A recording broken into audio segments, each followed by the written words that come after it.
বিএনপির ভারপ্রাপ্ত চেয়ারম্যান তারেক রহমান বলেছেন, সেনাবাহিনীকে জনগণের মুখোমুখি করার চেষ্টা হচ্ছে, এর পেছনে ষড়যন্ত্র আছে। তিনি বলেন, দেশে বর্তমানে অস্থিরতা তৈরি হয়েছে, মানুষ চায় স্থিরতা ফিরে আসুক। সবাইকে এক প্ল্যাটফর্মে দাঁড়িয়ে ঐক্যবদ্ধভাবে যে কোনো মূল্যে সব ষড়যন্ত্র মোকাবিলা করতে হবে। সোমবার রাজধানীর স্কাটনে লেডিস ক্লাবে সাংবাদিকদের সম্মানে বিএনপির মিডিয়া সেলের ইফতার ও দোয়া মাহফিলে প্রধান অতিথির ভার্চুয়াল বক্তৃতায় বিএনপির ভারপ্রাপ্ত চেয়ারম্যান তারেক রহমান এসব কথা বলেন। মিডিয়া সেলের আহ্বায়ক ডক্টর পাভেল আহমেদের সভাপতিত্বে অনুষ্ঠান পরিচালনা করেন মিডিয়া সেলের সদস্য সচিব, বিএনপির যুগ্ম মহাসচিব শহীদ উদ্দিন চৌধুরী অ্যানি। তারেক রহমান উপস্থিত সাংবাদিকদের উদ্দেশ্যে বলেন, বিগত 15 থেকে 16 বছর স্বৈরাচারের সময় শত প্রতিকূল অবস্থার মধ্যেও আপনারা বিএনপির সংবাদগুলো তুলে ধরেছেন, এজন্য আপনাদের আন্তরিক ধন্যবাদ। তিনি বিএনপির বিটিএর সাংবাদিক সহ উপস্থিত সব সাংবাদিককে আন্তরিক অভিনন্দন জানান।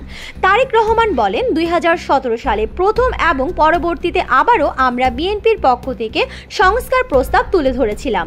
মহাসচিব তার বক্তব্যে যা বলেছেন তাতে মনে হচ্ছে দেশের কোথাও কেউ একটা কিছু করার চেষ্টা করছে।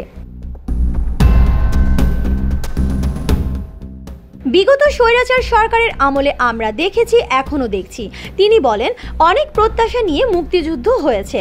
16 বছর রাজনৈতিক দলের নেতা কর্মীরা ত্যাগ স্বীকার করেছেন। জুলাই অভ্যুত্থানে অসংখ্য মানুষ প্রাণ দিয়েছেন, তাদের ত্যাগকে বৃথা যেতে দেওয়া যাবে না। এ সময় গণমাধ্যম কর্মীদের সত্য ঘটনা জাতির সামনে তুলে ধরার আহ্বান জানান বিএনপির ভারপ্রাপ্ত চেয়ারম্যান। অনুষ্ঠানে বিএনপির মহাসচিব মির্জা ফখরুল ইসলাম আলমগীর তার বক্তৃতায় বলেন, সেনাবাহিনীকে বিতর্কিত করার হীন প্রচেষ্টা শুরু হয়েছে। তিনি বলেন, বাংলাদেশের স্বাধীনতা সার্বভৌমত্ব যেন বিপন্ন না হয়, আমরা যেন আবার অরক্ষিত না হয়ে পড়ি। আমাদের দেশপ্রেমিক সেনাবাহিনী যারা দেশের প্রতি গুরুত্বপূর্ণ মুহূর্তে জাতির পাশে এসে দাঁড়িয়েছেন, তাদের আবার বিতর্কিত করার হীন প্রচেষ্টা শুরু হয়েছে। মির্জা ফখরুল আরও বলেন, আজ অত্যন্ত সুনিপুণভাবে একটি নতুন চক্রান্ত শুরু হয়েছে। চক্রান্ত হচ্ছে বাংলাদেশকে আবার অস্থিতিশীল করার, আবার বিপদে নিমজ্জিত করার। যে প্রতিষ্ঠানগুলো এখনও দেশের স্বাধীনতা সার্বভৌমত্ব রক্ষার ক্ষেত্রে অত্যন্ত গুরুত্বপূর্ণ, তাদের বিতর্কিত করে ফেলা হচ্ছে। এটার উদ্দেশ্য একটাই, ঠিক অতীতে ফ্যাসিস্ট সরকারের আমলে যেভাবে দেশের স্বাধীনতা সার্বভৌমত্ব বিপন্ন করা হয়েছে।